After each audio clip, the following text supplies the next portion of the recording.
What's going on, guys? Theo here with week 10 of the NES. This week we are going up against the Detroit Darkrais, coached by MDS MVP. I'm going to link all the important stuff down in the description, including his YouTube channel.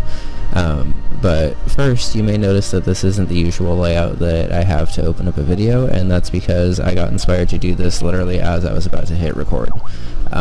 So since it takes me fucking forever to talk about my opponent's team each week, I just decided that I'm gonna go ahead and do something a little bit different this week and try to kind of give my opponent their own spot in the video, just to give you an idea of who I'm going up against going forward.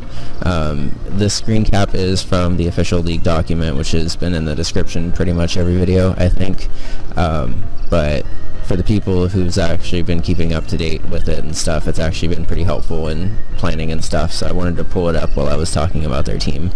The Darkrais are a very threatening opponent. They have a lot of offense, but as you're going to see as I go through this, I was able to exploit the fact that they also have a lot of common weaknesses throughout their team. So I felt like I actually had a pretty good matchup going into this week, despite there being some pretty threatening mons. Going over it very quickly, Garchomp is very versatile. Most people have kind of gotten used to just Tank Chomp with a defensive set and Rocky Helmet, so it just does a ton of damage to anyone who attacks it or whatever. But I definitely also prepared for an offensive Garchomp because base 130 attack and 102 speed does a lot to my team, because it's not the fastest outside of my newest member, but it outspeeds everything but that, so I gotta be pretty careful. Azelf is also very fast and hits very hard. If he was bringing it this week, I expected a Focus Sash lead. I did also keep in mind that it could be an unlikely Choice Scarfer because it would actually outspeed everything on my team. And I did keep in mind a potential nasty plot set, because he does like to use Porygon 2 offensively. I actually don't remember offhand if Azelf actually gets Baton Pass, but even just Nasty Plot Azelf would be pretty scary anyway. Truth be told, my assistant coach and I didn't actually have a practice game with Azelf this week because I didn't really have the most time to practice, but I prepared for it on my own, so I was prepared for it if he decided to bring it. Porygon 2 is fat as hell, and it actually has 8 kills because people have been sleeping on a Charge Beam set and then just get swept by Tri-Attack. Luckily, I was actually debating drafting Porygon Z this year as my tier 3 pick until I ran out of points for it, I guess. But I've actually really love Porygon, so I know how to prepare for it, and unfortunately I know that you also just have to you absolutely have to bring something that has knockoff to be able to kill it, because otherwise it is bulky as fuck. It doesn't look like it with 90 and 95 defenses, but if you give that thing an Eviolite, those things are basically like base 135 defense on both sides, and he hits a hell of a lot harder than a Cresselia does, which has about those defenses, I think. So look out for that, future coaches, because Porygon 2 is definitely scary, and if you don't prepare for it, it will do a lot of work to you. Kyurem is also pretty scary, I guess. It doesn't have any kills this league, but I know better than to sleep on it because a Choice Scarf set could actually do a decent amount of work. I like to think that we faced and took down the big brother of Kyurem and Kyurem Black this season pretty well, so I'm going to use a similar strategy to just take down Kyurem, because, I mean, Kyurem's just a little bit, it has more like a spread offense, I guess, but that means that it's also not really as good at either, I guess. We prepared for Kyurem, but not a ton, because, like I said, I have a decent amount of answers to it on my team. Drapion, I'm going to say Drapion because I think that's what it is. Drapion is pretty tough for my team to handle, honestly. Poison Dark is good typing against me. Luckily, I don't have to really face anything else that has that typing, I think, going forward. but specifically the fact that it can have mixed offense, or not mixed offense, but it can be like a good bulky offense with Black Sludge, or it could be a Choice Scarfer. It's a pretty good Pursuit Trapper too, so I have to be careful, because, spoilers, I'm bringing Victini this week, so I have to be careful that I don't lock myself into anything that it can get a free Pursuit Trap off on me or something. Clean Ping, I'm honestly not super scared for. It was actually one of the first things we prepped for this week, was the Gear Grind Shift Gear set, because that's like the only Cling Clang set ever. If he brings it at all, I'll be surprised. If he brings anything but the Gear Grind Shift Gear set, then amazing, good on him. I will have been completely out-innovated, but as far as I know, I've only used Cling Clang a couple of times down in lower tiers and stuff, but as far as I know, there's only that one set, really. And we prepared for that one set pretty well early in the week. Mega Altaria, and, well, actually, the next 5 Mons are the ones that I was actually most scared of on his team, to be honest. Specifically because they had a good matchup against me, but also because they're all very scary on their own. Mega Altaria, if you let that thing get a Dragon Dance up and you don't have the answers to stop it, it can just straight up sweep your team. It has 10 kills for a reason, so I am definitely not sleeping on it. I like to think that I have a couple of decent answers for it on my team. But I still have to be very careful of it, and same goes for Weavile. Weavile is very, very, very scary. It has 120 attack and 125 speed, which means that it pretty much outspeeds everything on my team pretty significantly, actually. So outside of Excelgor, who's my newest addition to the team, it can pretty much just afford to run a Life Orb or Choice Band set if it wants to, and Darkrais is amazing offensive typing. It's pretty hard to keep it alive, I guess, but if he brings it as a wall breaker, I definitely have to be careful. And I guess, quick intermission here, I wouldn't actually be surprised if he brought Weavile and Drapion, because I do have Victini and Xatu on my team, and I haven't brought both on the same team yet, but I've definitely run into situations where I've been team building and it's looked like an appealing option, so wouldn't be terribly surprised if he brought 2 dark types, as I'm about to get into with my actual team building thing. He does have common weaknesses, but that also means that he has very good coverage in some areas, and dark is definitely one of those areas. Gliscor is also pretty intimidating, actually, despite the fact that it doesn't have a kill this season. It has, I mean, most people just use it for the defensive set or whatever, but I've used Gliscor enough to know that it's actually offensive if you want it to be, and if you wanted it to be an offensive one and just wanted to go like very, very hyper offense against me, I don't really have a lot that can do anything to that. I ran into this problem when I played Super Nerd and he brought an offensive Landorus against me, because offensive Landorus just has amazing typing against my team. So if he realized that and brought an offensive like Sword Stance Gliscor, I could actually be in a little bit of trouble. So I have to make sure that I have something that can OHKO it or come close to it on my team. Gallade, I'm not normally terrified for, but he's brought it 7 weeks, so I definitely planned for it. It seemed like most weeks that he's brought it, it's been Choice Scarf, like Revenge Killer set, I guess.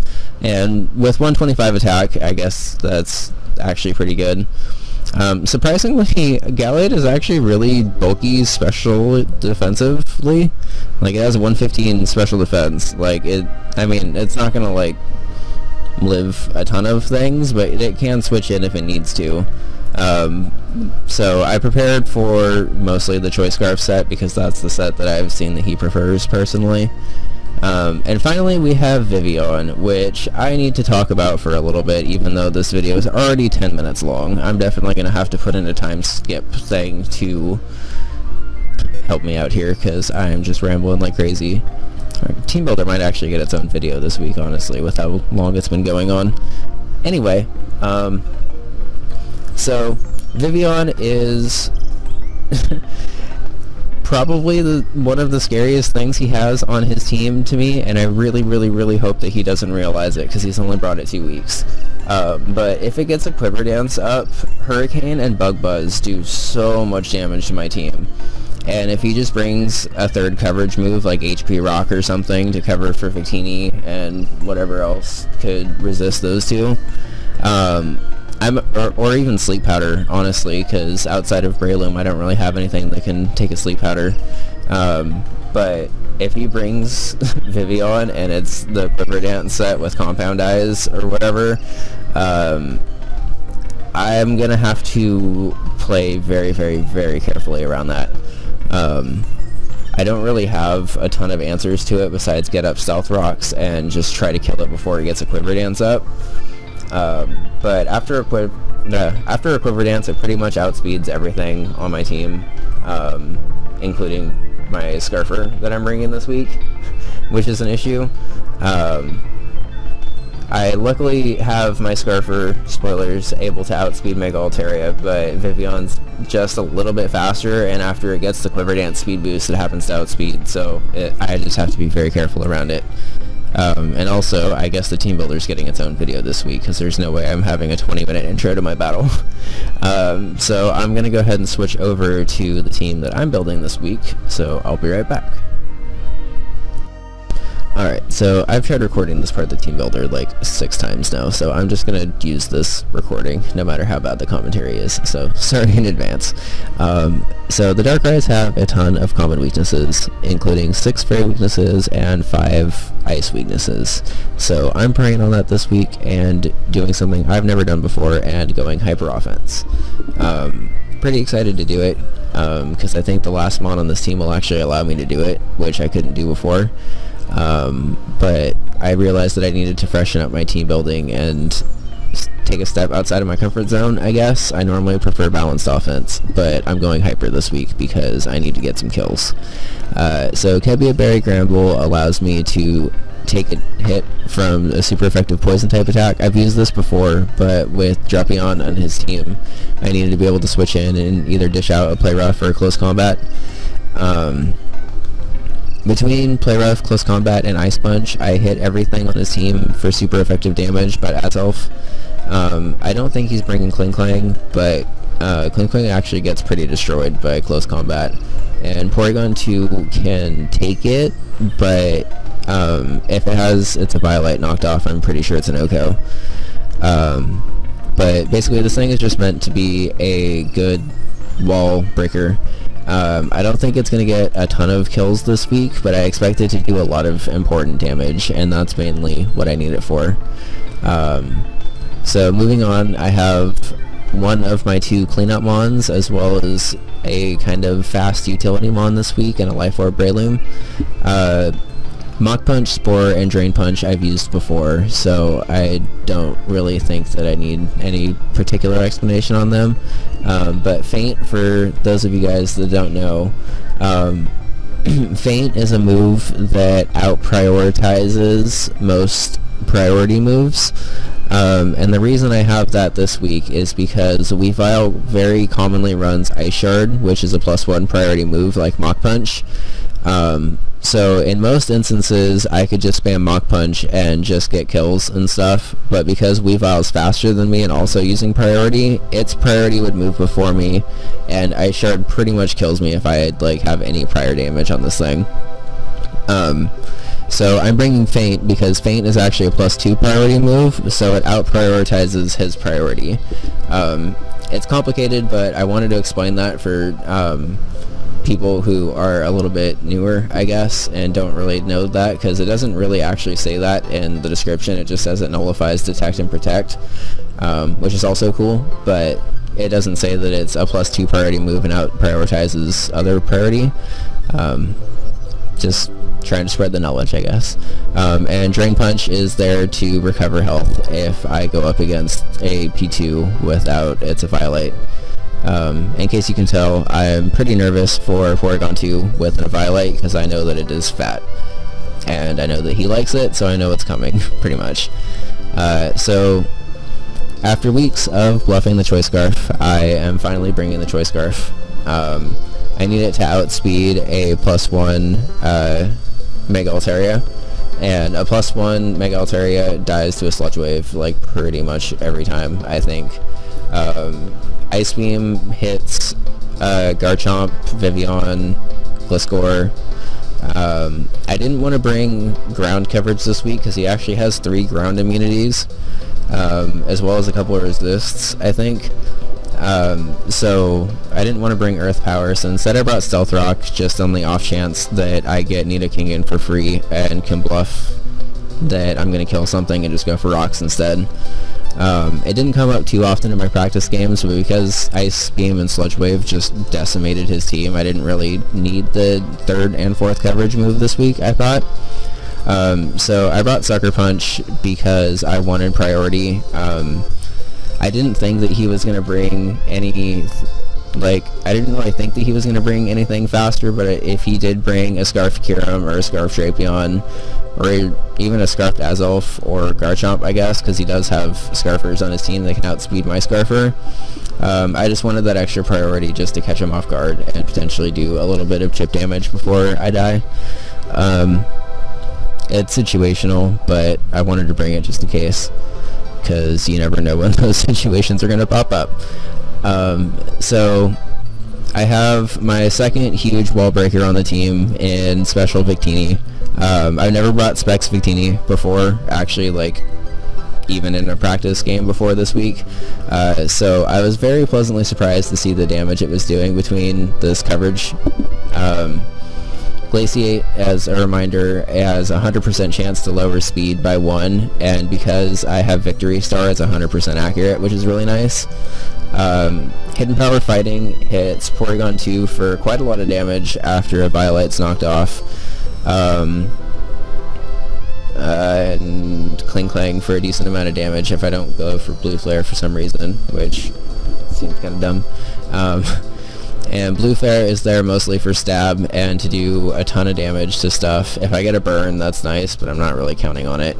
And Dazzling Gleam hits, I think, Drapion for better damage than any of the other moves would. Max Speed allows me to outspeed everything on his team but Garchomp and Azelf and Weavile. I forget the speed tier that I creeped this to be honest, because I didn't have a ton of time to prep this team. If you watched the end of my video last week, you'll know, but I had a family emergency pop up, so I had practiced and built a decent hyper offense team, but I didn't have time to fully speed creep and customize the EVs like I wanted to. Sorry. And getting back to the team, I guess, I wanted to, like I said, just bring full offense this week, so I realized that a Choice Banded knockoff could be very beneficial to me. Scizor was actually one of the first mons that I knew that I was going to be bringing this week, because between Weavile and Porygon 2, it's a good counter to both. I can basically Bullet Punch Weavile and OHKO it from full with the Choice Band, which is nice. I don't remember if a Life Orb would have done it too, but Choice Banded any one of these moves basically is nice. I'm sorry this Teambuilder kind of sucks this week. My commentary is apparently not the best. But my main plan for Scizor this week is to switch it in immediately when Porygon 2 comes in and hopefully knock it off.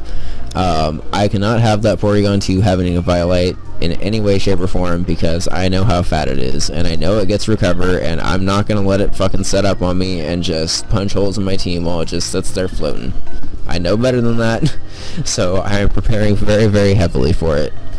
And Scizor should do a pretty good job at that, because if I happen to get knocked off with Drapion, Scizor actually happens to have the coverage to be able to just punch holes in his team anyway. But with the Choice Band, it punches bigger holes, is my thought process. And finally, we have the new member to this team, Shino the Excelgor. like I was talking about last week, I was very, very scared to face the rest of these teams going forward because I thought I had a massive flaw pointed out in my roster that I didn't really have anything to counter anything higher than a base 101 in speed. I have Mega Absol, who's base 115 after it Mega Evolves, but because I have to obviously have an Absolite on it to Mega Evolve it, I can't outspeed Choice Scarfers or anything. So I needed something fast, and I needed something that hits pretty hard, actually. So I went for a Selvar, because it is the fastest, I believe it's the fastest non-Mega in the game, which allows me to finally have a speed tier that I'm comfortable with, and it allows me to have a very good lead, which was most important for this team. Focus Sash and Burden allows me to take a hit no matter what. Depending on how the team build goes, I'm probably going to go for spikes like 90% of the time, just to be able to get chip damage on everything but Azelf and Gliscor in Vivian. Basically everything that's not grounded on his team. Everything that is grounded will take 12% on every switch in, and seeing as how I'm expecting this game to be pretty offensive, I'm expecting him to be able to switch a lot, to be able to switch into stuff that can resist hits and stuff. If he sets up on me turn 1, I can encore him. If he leads with something with less than base 80 HP, I can Final Gambit and either do a lot of damage to his switch in or OHKO the thing that stays in. And Sludge Bomb is just there for coverage against Altaria in case it decides to lead and try to Dragon Dance against me turn 1. I can Sludge Bomb and Encore and be good to go. Yeah, I'm pretty excited for Selvar going forward. I've used it a couple times in lower tiers, but I realized that its speed and the fact that I finally have spikes are going to be very important going forward. I'm not going to be running this set every week because I do have other sets planned for it, but I thought that a fast support Selvar actually fit this team very well this week, and I don't know if he'll see it coming, I guess. So I'm definitely making this its own video, so I guess I have another thumbnail to make, but I will be uploading the battle pretty shortly after this, so check the description for that, I guess, and see you guys soon. Bye.